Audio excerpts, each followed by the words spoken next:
अस्सलाम वालेकुम everyone. I hope all of you are doing well. So इस video के अंदर हम लोग डिस्कस करने जा रहे हैं model text book of Pakistan studies grade 9th, जो कि नेशनल बुक फाउंडेशन की बुक है। So let's begin with the first chapter. So the first chapter is ideological basis of Pakistan, unit number 1, that is history of Pakistan, section 1।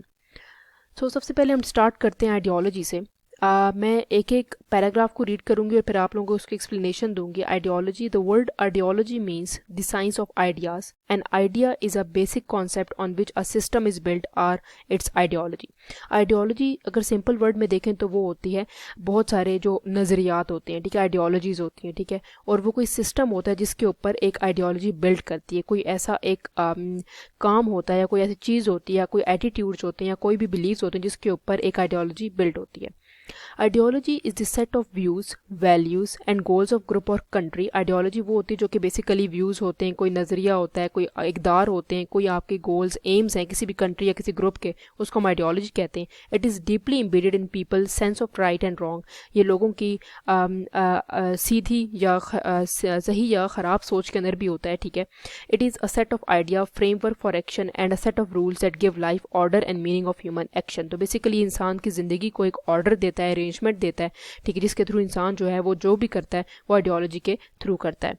Ideology looks at the current political, social and economic process, ठीक है। Ideology जो है जो हम लोग political, social, economic process की तरफ देखते हैं and try to make people aware of how they work, ठीक है। तो कैसे नज़रिया जो है वो बताता है कि हम ये कैसे काम करेगा। इट सपोर्ट और disapprove of certain actions and believes, और वो देखता है कि कैसे कुछ एक्शंस या कुछ आइडियाज़ जो हैं उसको ये डिसअप्रूव करता है। Ideology give a country a sense of direction, वो बताता है कि आपने किस सिमत मूव करना है, एंड पर्सपेक्टिव, और क्या नज़रियात हैं। And it is up to the people concern to put it into action, वो लोगों के ऊपर बेस करता है कि वो कैसे उस एक नज़रिए को, उस नज़रिए को अपने एक्शंस के अंदर लेकर आते हैं, मतलब अपने जो उनके जो एक्शंस हैं, उनके काम करने के तरीक़ेकार हैं, उसके अंदर लेकर आते हैं।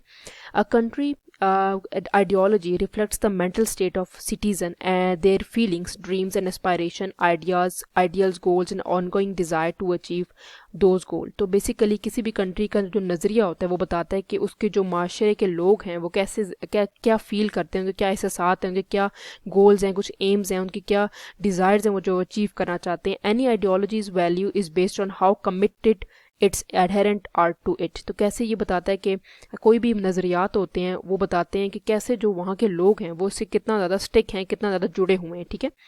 तो ये बेसिकली आइडियोलॉजी होती है जो उन्होंने इन पैराग्राफ्स के अंदर एक्सप्लेन किया। Let's move towards the importance of ideology. People believes are reflected in ideology, लोगों के जो भी बिलीव्स होते हैं, जो वो सोचते हैं, जो वो उनको लगता है कि ये हमारे मानने वाले जो उनके पॉइंट्स होते हैं वो आइडियोलॉजी के अंदर शो किए जा रहे होते हैं। It make countries appear alive, ये बताता है कि कंट्री कैसे जिंदा रह रही है, ठीक है।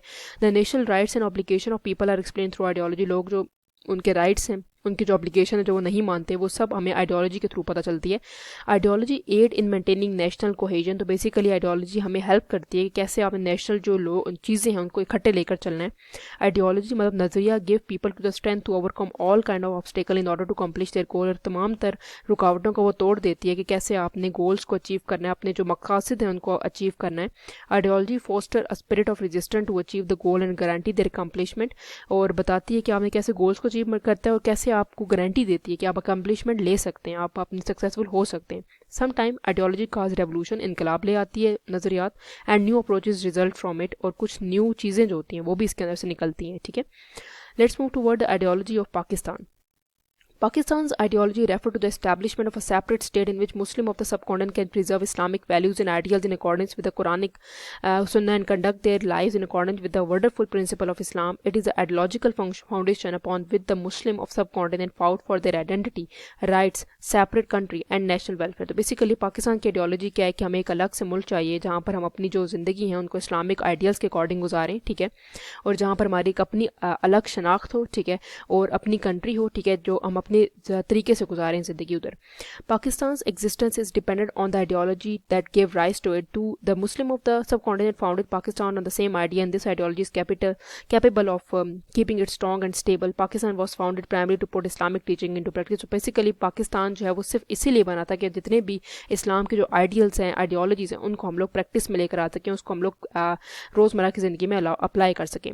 इस्लाम Islam's fundamental principle from the basis of Pakistan ideology, which was influenced by economic and social hardship Muslims in colonial India endured. Let us examine the historical setting and incultural element that influenced the creation of Pakistan ideology.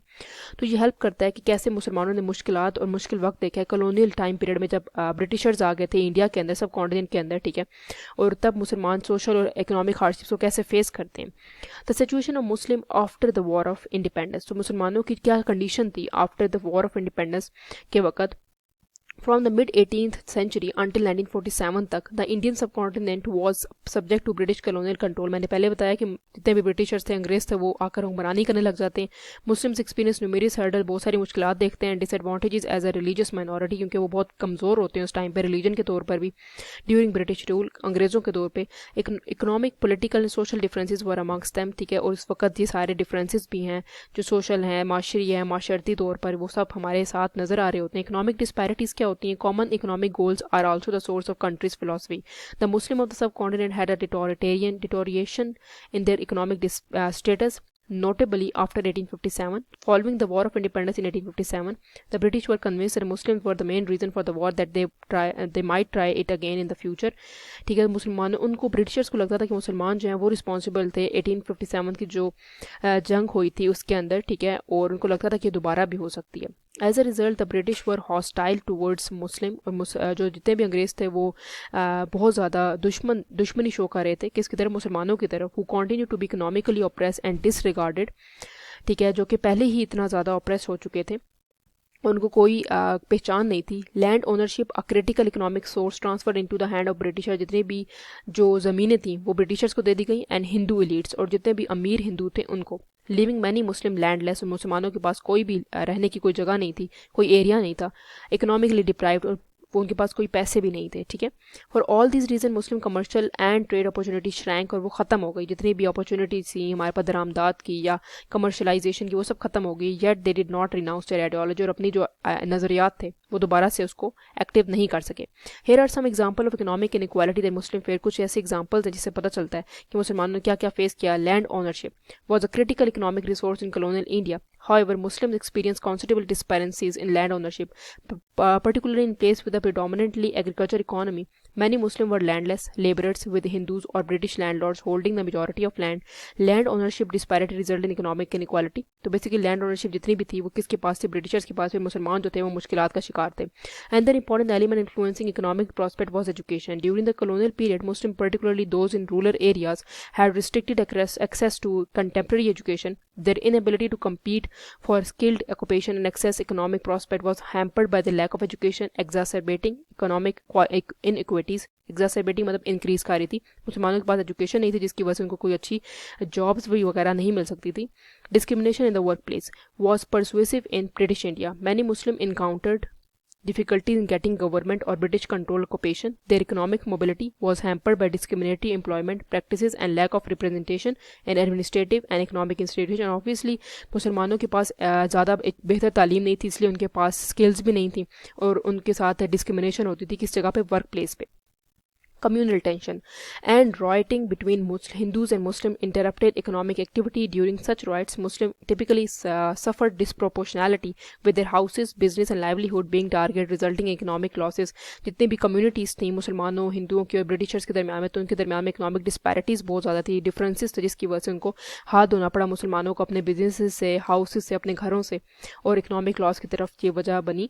Muslims frequently lack access to credit and financial resources. Muslims found it difficult to engage in enterprises or agriculture due to discriminatory leading policies and the lack of financial institutions that cater to their requirements. ठीक है, और the ज़मींदारी system which entails intermediary zamindar collecting tax from peasants on the behalf of British frequently exploit rural Muslims. These mediators sometimes enforce excessive land rents and tax, increase Muslim peasants economic problem. तो basically क्या हुआ कि इसके अंदर ज़मींदारी system था. जितने भी ज़मींदार थे वो टैक्सेस लेते थे किससे? मुसलमानों से, जो कि बेसिकली गरीब मुसलमान थे, पीसेंट्स थे, किसान थे. उससे क्या हुआ? मुसलमानों की हालत और ज़्यादा कमज़ोर होने लग गई. These inequities shape Muslim socio-economic condition, contributing to their demands of the social and economic fairness as well as political demands of our representation.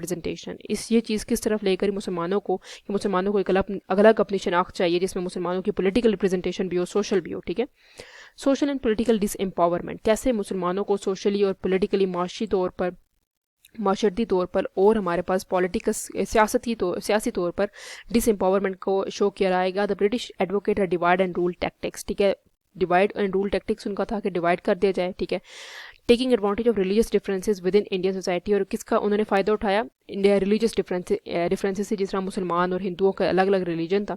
Muslim were frequently political side line and the representation in the key administration position significantly decrease. उनकी जितनी भी बड़ी बड़ी पोस्टें थी उसके ऊपर मुसलमानों की जितनी भी एडमिनिस्ट्रेशन थी वो कम होती चली गई।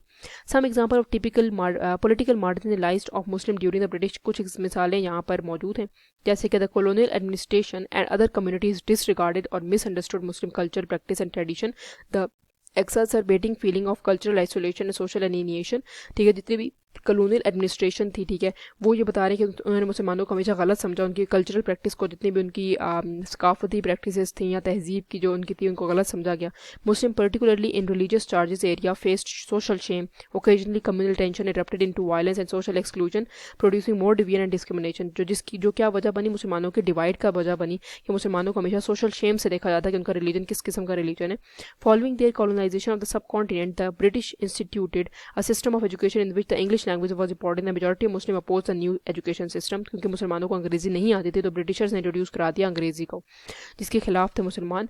मुस्लिम वर under representative in key position in British India. The British frequently preferred Hindus for job, हिंदुओं को वो ज़्यादा प्रेफर करते थे। As a result Muslim felt politically excluded, और मुसलमानों को लगा कि उनको निकाला जा रहा है जगह से। Muslims frequently found themselves out on the outskirt of crucial political choices. Decision about Indians participation in the world war one for example were taken without proper engagement with Indian authorities, notably Muslim Indian leaders. ठीक है, मुसलमानों को political choices में भी नहीं choice दी जाती थी। While Muslims had some representation legislative body did not reflect their real population, this hampered their ability to successfully advocate for their political and social interest. मुसलमानों को बहुत थोड़ी सी जगह दी जाती थी लीगल चीज़ों के अंदर, ठीक है, फिर भी वो उनकी पूरी जो है शनाख्त जो है वो उसको शो नहीं कर पाता था। When the British administration decided to form an all-British Simon Commission to study the operation of Indian Constitution in 1927. Indians, notably Muslims, were outraged and sought Indian representation on the commission के मुसलमानों की representation क्यों है Simon commission में, हिंदुओं की होनी चाहिए। During the period of political upheaval such as the Khilafat movement and non-cooperation movement, British authorities frequently used repressive tactics. Many Muslim leaders were arrested or silenced, making it difficult for them to practice their political process. तो जितने भी leaders थे उनको भी kidnap jail में डाल दिया गया, ठीक है, ताकि वो अपनी प्रैक्टिसेस ना कर सके। Hindu revival movement became more hostile to Muslim, मुसलमानों की तरफ वो ज़्यादा जो बर्ताव था उनका गलत होता गया हिंदुओं का। Following 1857 the Hindi Urdu controversy was the biggest Hindi assault on the Muslim heritage and legacy of the vast Muslim empire, labelling Urdu as a language of मुस्लिम।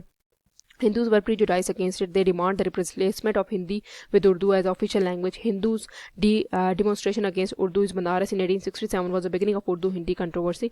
तो हिंदू ये चाहते कि हिंदी लैंग्वेज जो है वो शो कराई जाए ऑफिशियल लैंग्वेज के तौर पर, ना कि Urdu. This example show how Muslim in British India was socially and politically marginalise as a result of discriminatory legislative representation and the British policy of divide and rule, कि कैसे उनको डिवाइड कर दिया गया मुसलमानों को। फिर हमारे पास आता है Islam fundamentals value. Pakistan ideology arouse from the desire of South Asian Muslim people to maintain their distinctiveness within Hindu civilization. Muslim felt that Islam and Hinduism are not just two religion but also two social order of life with distinct culture. मुसलमानों को भी यही लगता था कि ये दो different किस्म के कल्चर्स हैं, ठीक है, और जिनके अलग अलग ऑर्डर्स हैं। The foundation of Muslim nationhood is not territorial, racial, linguist और ethical, rather they are nation because they share same creed in Islam. Some distinctive fundamental of Islam are as follow, ठीक है, कुछ ऐसे distinctive fundamentals areas हैं जो कि इस्लाम के यहाँ पर शो कराए जा रहे हैं। Islam promote intrinsic equality of all people regardless of race, nationality, socio economic condition. Islam क्या फॉलो करता है कि हर कोई इक्वल है, किस तरह से, क्या उनकी क्या रेस है, वो किधर से बिलोंग करते हैं, उनका क्या माशी और माशरती स्टेटस है, ठीक है।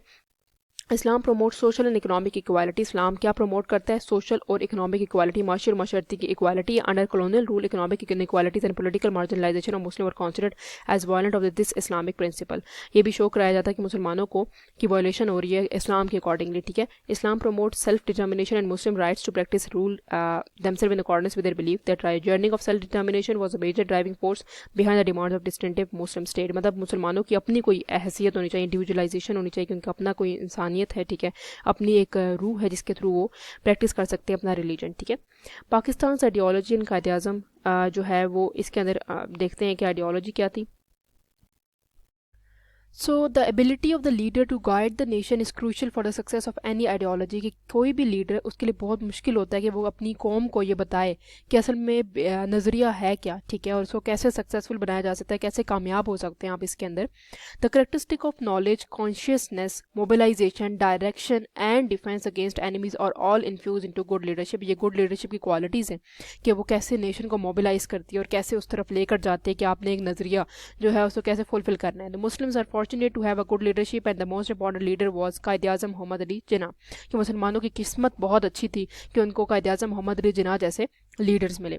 कायद आज़म मोहम्मद अली जिन्ना vision for Pakistan is reflected in a number of fundamental principles, beliefs and expression that serve as a foundation of Pakistani ideology. The words and deeds of Quaid-e-Azam shed light on the Pakistan's original philosophy के ऊपर वो based करते हैं और उनके जितने भी अल्फाज उन्होंने इस्तेमाल किए वो बेसिकली पाकिस्तान की आइडियोलॉजी के अंदर और फिलॉसफी के अंदर शो होते हैं। The two nation theory, which asserted that Hindus and Muslims in British India were two different nations with distinct religious, cultural, and social identities, was something Quaid-e-Azam passionately believed in order to defend the rights and interests of Muslims. This notion served as the foundation of demands for Pakistan, a separate Muslim state. Quaid-e-Azam used the term "nation for Muslim of the subcontinent." In February 1935, in the Legislative Assembly, he maintained that a minority is a distinctive entity when its religion, culture, race, arts, music, and other factors are combined. तो basically वो क्या कहते थे कि इंसान जो जितने भी मुसलमान हैं, ठीक है, ब्रिटिश इंडिया के अंदर रह रहे हैं, वो दो डिफरेंट उनके कल्चर्स हैं, मुसलमान और हिंदू के, और वो इकट्ठे नहीं रह सकते। इसीलिए उन्होंने लेजिस्लेटिव असम्बली के अंदर ये करारदार भी पेश की और अपने हक़ के लिए आवाज़ भी उठाई कि मुसलमानों को अलग मुल्क का मुतालबा करना होगा। Quaid-e-Azam frequently underline the necessity of Pakistan की यूनिटी के लिए, ठीक है, उन्होंने कैसे मुत्तहिद करना है पाकिस्तान को, उसके लिए हमेशा उन्होंने आवाज़ उठाई है। उनको लगता था कि ये बहुत ही बुनियादी चीज़ है और बहुत ज़रूरी है कि पाकिस्तान बने और बनने के साथ साथ उसके अंदर मुत्तहिद हों जितने भी लोग हैं। He emphasized the need for national unity in order to overcome Pakistan's diversity, ethnic, linguistic and cultural group, क्योंकि पाकिस्तान जो है वो बहुत डाइवर्स था, उसके कल्चर, उसके लैंग्वेजेस, उसके जो इथनिसिटी है, तो उसके लिए ज़रूरी है कि पाकिस्तान जो है वो जब बने तो वो मुत्तहिद हो। Quaid-e-Azam wanted Pakistan to be democracy in its true sense, मतलब जमहूरियत होनी चाहिए कि हर एक के पास राइट्स है कि वो बोल सकें। He stress the significance of the rule of law, representative governance and a constitution that would protect the liberties and rights of all citizen. तो तमाम तर लोगों के पास अपने राइट्स होने चाहिए, उनके पास फ्रीडम होनी चाहिए कि वो जो चाहे वो हासिल कर सकते हैं। Quaid-e-Azam understood the significance of Pakistan's economic growth and prosperity. He held that well being of country and it's citizen depends on robust economy. तो बेसिकली उसके ऊपर बेस करते हैं कि इकोनॉमिक ग्रोथ बहुत ज़्यादा ज़रूरी है पाकिस्तान के लिए, क्योंकि पाकिस्तान अब न्यूली इमर्ज स्टेट होगा। Pakistan stress that Quaid-e-Azam Mohammad Ali Jinnah stress that Pakistan would be a country where Muslims and other religion minorities में practice their believe openly and without fear of prosecution, कि जितने भी मुसलमान हैं अपनी कंट्री के अंदर आराम से कोई भी बिलीव वो प्रैक्टिस कर सकते हैं, चाहे तो किसी भी रिलीजन को फॉलो कर सकते हैं, उनको कोई पकड़ धकड़ ना हो, ठीक है, उसके ऊपर। He frequently spoke out in favour of minorities rights preservation and religious tolerance. On August 11, 1947 in the constitution assembly of Pakistan he explain the concept of Islamic state as under. उन्होंने 11 अगस्त 1947 को ये बात एक्सप्लेन की थी कॉन्स्टिट्यूंट असम्बली जो पाकिस्तान का constitution बना रही थी, उसके अंदर you are free to go to your places of worship, आप जहाँ जाना चाहते हैं अपनी प्लेसेस ऑफ वर्शिप के अंदर, जहाँ पे आप इबादत करना चाहते हैं आप जा सकते हैं, आप फ्री हैं, आप आज़ाद हैं। You may belong to any religion, caste और क्रीड, आप किसी भी कास्ट से बिलोंग करते हैं, आपकी कौन सी कास्ट है, जो मर्जी जो भी आपकी कास्ट है, आपका क्या एथनिसिटी है, but it will never have nothing to do with the business of state. इससे आप जो स्टेट है उसको कोई फ़र्क नहीं पड़ता। Quaid-e-Azam emphasise the value of social justice and equality. उन्होंने कहा था कि इंसाफ होना चाहिए, हर जगह बराबरी होनी चाहिए। He wanted to build a society where everyone had equal opportunities and rights regardless of background. He spoke out against prejudices based on caste, religion और क्रीड। और उन्होंने हमेशा इस बात के लिए आवाज़ उठाई है कि हर एक के पास राइट्स हैं कि वो बोल सकें, ठीक है, बराबरी है। Quaid-e-Azam wanted Pakistan to keep cordial ties with other nation. वो ये भी चाहते थे कि जितने भी हमारे पास बाकी ममालिक हैं, ठीक है, बाकी कौम हैं, उनके साथ अच्छे हमारे ताल्लुकात होने चाहिए based on the idea of equality and respect for one and other. He aim to make Pakistan a recognise independent sovereign state in the world. वो ये भी चाहते थे कि बेसिकली अपनी कोई रिस्पेक्ट होनी चाहिए, ठीक है, हर एक कंट्री की अपनी रिस्पेक्ट है, और पाकिस्तान भी एक नई कौम उभर कर उतरे जिसकी एक अपनी रिस्पेक्ट हो, ठीक है, पूरी दुनिया के अंदर। Although Quaid-e-Azam plan for contemporary democratic and inclusive, Pakistan encountered many difficulty over time. Pakistan ने बहुत सारे मुश्किलात को भी फेस किया। It is still a crucial point of reference for comprehending the fundamental principle of Pakistani ideology. अभी भी पाकिस्तान के लिए बहुत मुश्किलात हैं कि पाकिस्तान कैसे अंडरस्टैंड करेगा अपनी आइडियोलॉजी के कुछ पॉइंट्स को। Pakistan ideology with Allama Iqbal. Allama Mohammad Iqbal. Allama Iqbal is one of the most important personalities in history, तारीख के अंदर बहुत ही अहमियत के हामिल हैं। इस poetry challenge the dominant social convention, इनकी जितनी भी शायरी है, वो जितने भी अभी तक कन्वेंशन जो ट्रेडिशनल सोसाइटी चल रही थी उसको उन्होंने चैलेंज किया। He was schooled in Europe and was familiar with all the worst features of western society. वो जानते थे कि जितने भी जो मगरबी लोग हैं उनकी कैसे फीचर्स हैं गवर्नेंस के। He decried materialism, capitalism and absence of spirituality, और वो बिल्कुल पसंद नहीं करते मटेरियलिज्म को, कैपिटलिज्म को एंड एब्सेंस ऑफ स्पिरिचुअलिटी, और जहाँ पर कोई रिलीजन ना हो। Allama Iqbal significantly contributed to the development of philosophy that originated the concept of Pakistan. His political and philosophical views that have had a significant impact on Pakistan's founding ideas. Recognizing Allama Iqbal's major contribution is necessary to elevate Pakistan's ideology in the light of assertion. तो basically उनकी जितनी भी poetry है उसने भी बहुत help की पाकिस्तान के आइडिया को आगे लेकर आने के लिए। Allama Iqbal underlined the value of preserving and advancing the Islamic identity, और मुस्लिम के मुसलमानों की एक अपनी आइडेंटिटी है, उन्होंने अपनी गाहे बगाए अपनी पोइट्री के अंदर भी ये चीज़ शो की। He spoke about the unity of Islam, कि कैसे मुतहिद किया जा सकता है इस्लाम को। He held the despite language ethnicity geographical barrier Muslim should come together in the name of their common religion. His works and poem inspired Muslim to develop shared identity. तो बेसिकली उनको लगता था कि मुसलमान जो हैं उनको चाहिए कि वो जितना भी उनका कॉमन रिलीजन है, क्योंकि सारे मुसलमान हैं तो उनके कॉमन रिलीजन है, तो उनको चाहिए कि वो मिलकर सामने आएँ, ठीक है, और अपनी एक आइडेंटिटी जो है वो शो करें, अपनी शनाख्त शो करें। Iqbal exhorted Muslim to work on their self realisation and personal growth. वो चाहते थे कि सबको मुसलमान को चाहिए कि वो अपनी सेल्फ रियलाइजेशन, अपने बारे में हिस्बा करे। बेसिकली उनको चाहिए कि वो जाने कि वो कौन है, ठीक है, उनकी क्या ग्रोथ हो रही है, कैसी उनकी पर्सनैलिटीज़ हैं। He felt that Muslim might overcome socio economic and political obstacle bye promoting both individual and self awareness. जब उनको सेल्फ अवेयरनेस आ जाएगी तो वो इकोनॉमिक सोशल जितने भी बैरियर्स हैं उनको तोड़ सकते हैं। His emphasis on personal growth is consistent with Pakistan's desire for national advancement. Allama Iqbal supported Muslim self-determination and political sovereignty के एक absolutism होनी चाहिए, ठीक है, एक authority होनी चाहिए। He imagined Muslim being able to determine their own political future. Their ideas was in line with the call for Pakistan, a separate Muslim state where Muslim could hold political power. वो चाहते थे कि मुसलमानों की एक अलग country होनी चाहिए जहाँ पर मुसलमानों के पास एक सियासी पावर भी हो, सियासी एक ताकत भी हो। Iqbal was worried about social and economic inequalities among Muslims. He demanded fairness in the allocation of wealth and social justice. The focus on socio-economic equality is consistent with Pakistan worldview which aims to create just society. Society को चाहते हैं कि जहाँ पर बराबरी हो, justice और इंसाफ हो।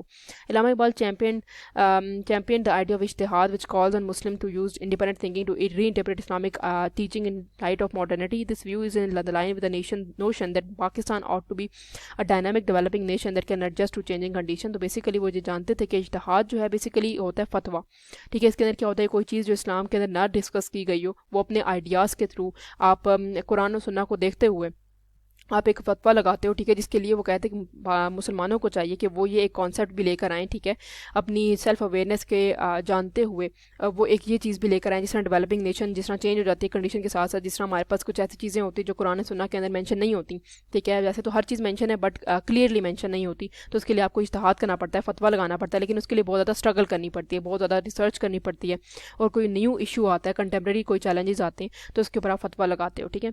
Iqbal argued in the favour of economic structure based on Islamic principle. वो चाहते थे कि जितने भी माशी जो निज़ाम है वो बेस्ड हो किसके ऊपर, इस्लामिक प्रिंसिपल के ऊपर, emphasising economic independence, just distribution of wealth, जितना भी माल है उसकी डिवीजन सही से हो, and the ban on interest of Riba, मतलब यूजरी जो थी वो फॉरबिडन थी, ठीक है, रिबा फॉरबिडन था। Pakistan economic policy and aspiration for the Islamic economic system has been influenced by these concepts. So basically Pakistan का भी जो है ideology वो भी इसके ऊपर based है। Iqbal emphasized the necessity for Pakistan to have a spiritual renewal. He held that any Muslim country, particularly Pakistan, need a solid spiritual foundation in order to grow and succeed. Pakistan culture and religious identity are still influenced by this emphasis on spirituality. Allama Iqbal remarks had been a significant impact on Pakistan's ideology. तो Allama Iqbal की जितनी भी ideology है उसने बहुत गहरा असर डाला है पाकिस्तान की आइडियोलॉजी के ऊपर। कॉलोनियलिज्म क्या होती है जी? Colonialism refer to where one nation seize control of another country और area of its own profit. जिस तरह हमारे पास ब्रिटिशर्स ने अपने प्रॉफिट के लिए हमारे ऊपर कंट्रोल करना शुरू कर दिया। The colonial nation sends people to reside in the colonise country and profit from its resources and economy. They may also attempt to modify the language, culture and governance of existing resident. तो basically इसका मतलब ये कि जैसे Britishers हमारे पास आए थे उन्होंने हमारी लैंग्वेज को, हमारे रहने सहने के तरीकों को भी मॉडर्नाइज कर दिया था, ठीक है, और मॉडिफाई कर दिया था। इसी तरह कॉलोनाइज कंट्री कंट्री के जितने भी रिसोर्सेज थे, इकोनॉमी थी, वो भी इस्तेमाल करने वो लग जाते हैं, ठीक है, जिसकी वजह से सीज हो जाती है उनकी प्रॉपर्टीज़ भी, उनकी एरियाज़ भी. It is important to recognise that colonialism may have both beneficial and bad consequences for the colonized territory. However, it is mostly have a negative impact on the colonized state. Mostly जो state colonise हो रही होती है और coloniser आके colonise करते हैं उसके ऊपर बुरे ही असरात होते हैं, ठीक है, अच्छे असरात नहीं होते. ठीक है, अब यहाँ डिस्कस करेंगे ब्रिटिश की कॉलोनियलिज्म. ठीक है, ये सारा मैप डिस्कस किया हुआ है उन्होंने कि कैसे वो आए और उन्होंने कॉलोनियलिज्म जो थी वो शो की यहाँ पर, कॉलोनाइज कर लिया सब कॉन्टिनेंट को. The era of direct British regulation over the Indian subcontinent which lasted from 1858 until the independence of India and Pakistan in 1947 is referred to as the British colonialism. इस time को British colonialism कहते हैं because इस time पर Britishers आ गए थे, अंग्रेज़ों ने हुक्मरानी की थी तकरीबन कोई 100 साल के करीब तक. The entity that assume control of the subcontinent subsequent to the British East India Company seize the company assets and instituted direct governance. The common name of British Raj was an effort to increase Indian participation in government. Nevertheless, the Indian people lacked the agency in shaping their own future. Without British approval fueled a movement for nation independence that grew more resolute over time. तो basically इसी तरह उन्होंने एक common name था British राज था, उन्होंने राज करना शुरू कर दिया, हमारे ऊपर एक्सप्लॉयट करना शुरू कर दिया और वो हमारे लिए एक बहुत ही बुरा असर लेकर आई. ठीक है, impact of the British colonialism.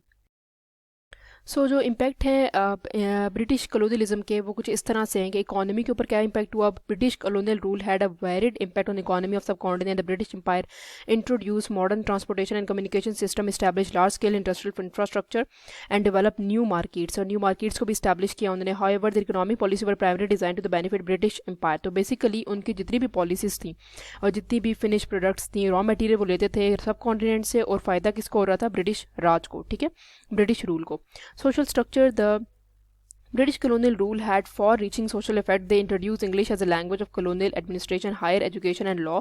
Still, it has limited small percentage of population, leading to limited access to education and jobs. That result in significant social inequality and disparity in the rural-urban areas. The colonial administration abolished the caste system in some of the part of India and introduced reforms related to women rights and social justice. On the other hand, their policies also lead to economic exploitation, land disposition and exploitation of labor. तो basically क्या हुआ कि उन्होंने English को introduce करा दिया, और basically thirdly ये बात थी हमारे पास कि उन्होंने जो लैंग्वेज इंट्रोड्यूस करा दी इंग्लिश की, लेकिन उन्होंने एजुकेशन का एक्सेस जो था वो सिर्फ अपर लेवल की एलीट क्लास को दे दिया.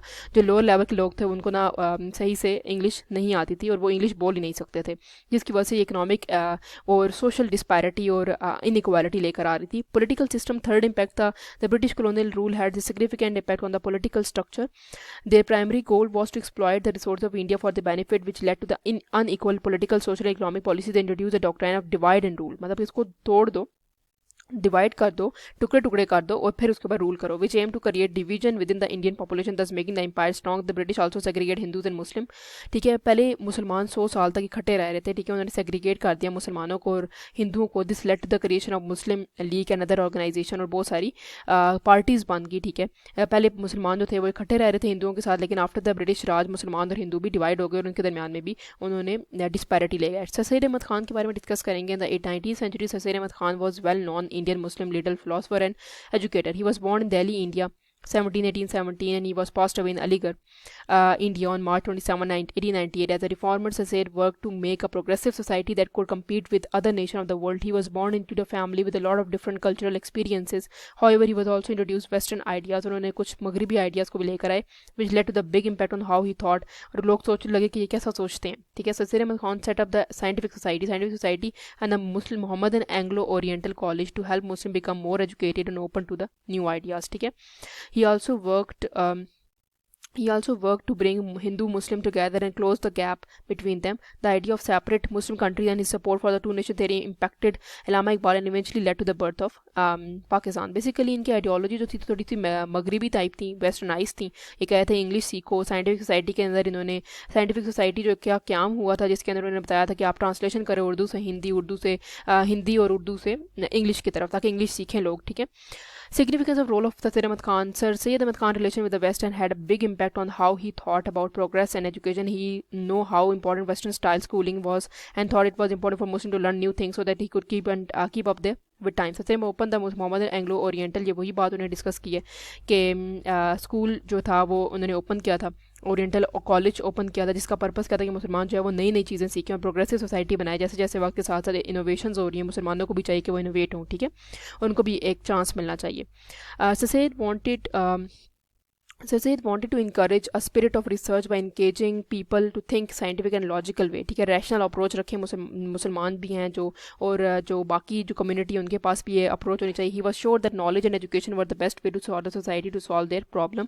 उनको लगता था कि तालीम ही है जो मसले का हल है। The creation of this school was very important for introducing modern education to Muslim and creating a new group of education Muslim who were better prepare to deal with the challenge of modern world. तो जितने भी मसाइल हैं अभी contemporary challenges चल रहे हैं नए दौर के अंदर, वो सॉल्व कर सकते हैं मुसलमान अगर वो एजुकेटेड हो। The Aligarh movement led by the Saser Ahmad Khan was an important movement in the history of Indian Muslim. It goal was to get more Muslim to go to school and raise new generation of educated मुस्लिम, ठीक है। Purpose यही था कि मुसलमानों की जो अगली आने वाली जनरेशन है वो भी एजुकेटेड हो। The movement also try to get Muslim to change their ways of life and accept new ideas and ways of doing. Saser Ahmad Khan work as a reformer and the Aligarh movement was very important in giving Indian Muslim a feeling to identity as a Muslim looking out for their best interests. Sayyid Ahmad Khan started a newspaper called Aligarh Institute Gazette. उन्होंने एक newspaper भी निकाला which pushed for new idea of scholarly discussion. This newspaper was very important for spreading unbiased information. मतलब कोई भी biased information नहीं थी इसके अंदर, सब unbiased थी कि किसी के साथ नहीं थी, किसी की पार्टी के साथ नहीं था, बल्कि दरमियानी एक न्यूट्रल आइडियोलॉजी थी उस न्यूज़पेपर के अंदर। Sir Syed Ahmad Khan establish scientific society mark the pivotal movement in the Indian history founded in 1864 के उन्होंने ये बनाई थी society. Society aim to promote scientific knowledge and rational thinking among the Indian population particularly Muslim. It serve as platform for translation of western scientific works in Urdu, making scientific knowledge more accessible to the local population. तो basically जैसे मैंने बताया कि ये इसका purpose क्या था, इसका यही पर्पज़ था कि मुसलमान जो हैं वो एक्सेस कर सकें डिफरेंट लैंग्वेजेस को भी, ठीक है, और अपनी लोकल लैंग्वेज को भी, ताकि लोकल पॉपुलेशन जो है वो पढ़ सके उसको easily. Sir Syed work as a reformer was a big part of why the Pakistan movement was so successful. After at first he tried bring Muslim and Hindu together, but later he became a leader of Muslim nationalism in India. Many people think that Sayyid came up with the idea of two countries, which was the base of Pakistan movement. His ideas and work helped shape with what it meant to be a Muslim and advance the goal of Indian Muslim. तो basically यही था कि इस पूरे paragraph में उन्होंने ये discuss किया हुआ है कि कैसे उन्होंने एजुकेशन को एक इंपॉर्टेंट रोल बनाया। पहले उनको लगता था कि मुस्लिम और हिंदुओं को इकट्ठे लेकर आओ, लेकिन बाद में उनको लगने लगा कि नहीं, एक अलग सेपरेट मुल्क की ज़रूरत है। The Aligarh movement served as a forerunner for the Pakistan movement. The ground work was laid for the formation of All India Muslim League in 1906। All India Muslim League खुल गई, ओपन हुई 1906 के अंदर। Aligarh movement served as a source of inspiration and influence for Muslim movement organisation and land to the support to the Pakistan movement. Anjuman Himayat Islam भी खुला, the खिलाफत movement और all India मुस्लिम student federation, ये सब हेल्प किया एक नए मुल्क की तकमील के लिए। Aligarh movement Aligarh Muslim University was also an important in getting more Muslim to go to school, ठीक है। अलीगढ़ एक मुस्लिम यूनिवर्सिटी खोली गई ताकि ज़्यादा से ज़्यादा मुसलमान जो हैं वो यूनिवर्सिटी तक भी जाएँ, ठीक है, और स्कूल जो हैं तब जाएँ। Giving India Muslim feeling to of who they are as a Muslim, कि वो कौन है एज अ मुसलमान, वो क्या है, क्या उनकी हैसियत है। ससेद goal for progress and learning have been an inspiration to generation and continue to inspire people. और वो अभी तक कंटिन्यू कर रही है, मतलब अभी तक वो जारी है कि कैसे उन्होंने मुसलमानों को इंस्पायर किया कि आपने अब क्या लर्न करना है, ठीक है। तो इसके अंदर हम लोग डिस्कस करेंगे इससे कुछ क्वेश्चन आंसर्स, ठीक है, जो इसके अंदर डिस्कस किया। Answer the questions following question briefly. What is the fundamental principle of Pakistan ideology. Basically fundamental principle यही है कि दो कौमी नज़रिया था, ठीक है, कि मुसलमान और हिंदू जो हैं वो इकट्ठे नहीं रह सकते, और रिलीजियस बेसिस, ठीक है, रिलीजन दोनों का अलग है।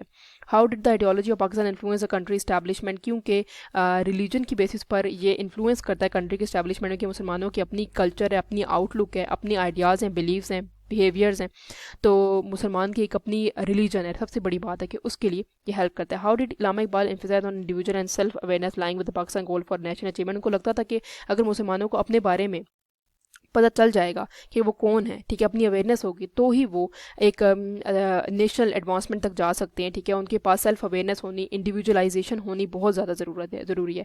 ब्रिटिश कॉलोनियलिज्म क्या थी। ब्रिटिश कॉलोनियलिज्म यही थी कि जब ब्रिटिश राज जो था वो आया और उन्होंने सीज़ कर दी मुसलमानों के या हिंदुओं के जितने भी इकनॉमिक रिसोर्स थे और रॉ मटीरियल्स लिए और उन्हीं को फिनिश प्रोडक्ट बेचनी शुरू कर दी, उनको सीज़ कर दिया, उनके लिए अपॉर्चुनिटीज़। और तकरीबन 1857 से लेकर 1947 1957 तक उन्होंने रूल किया, ठीक है, और कॉलोनाइज़ किया मुसलमानों और हिंदुओं को, उसको हम लोग कहते हैं British colonialism. Recognise the significant role of Sir Ahmad Khan as important reformer of the time.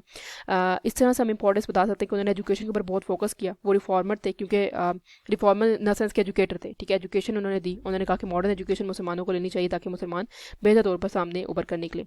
इनकी डिटेल में क्वेश्चन है, what was the situation of Muslim during British rule, how does it relate to the ideology of Pakistan. कैसे क्या situation थी? यही situation थी कि मुसलमान जो थे वो प्रॉपरली अपनी इकोनॉमिक डिस्पैरिटीज़ होने लगी, सोशल पॉलिटिकल डिस्पैरिटीज़ होने लगी, और किस तरह से रिलेट कर सकते हैं कि यही चीज़ लेकर गई टू नेशन थ्योरी की तरफ, और यही चीज़ लेकर गई एक पाकिस्तान के एक नए मुल्क की तकमील के लिए।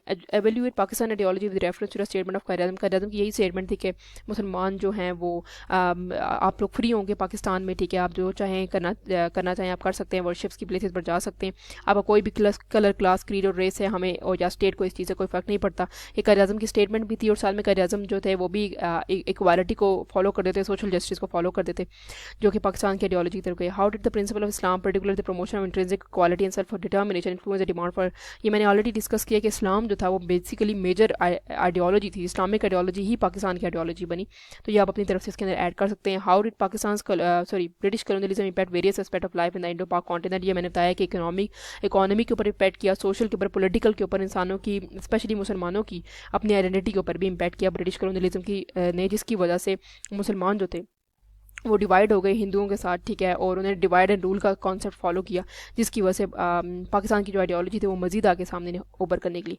So that's all from my side. If you have any queries you can ask me in the comment section. Please like, subscribe and share my channel. Thank you so much for watching.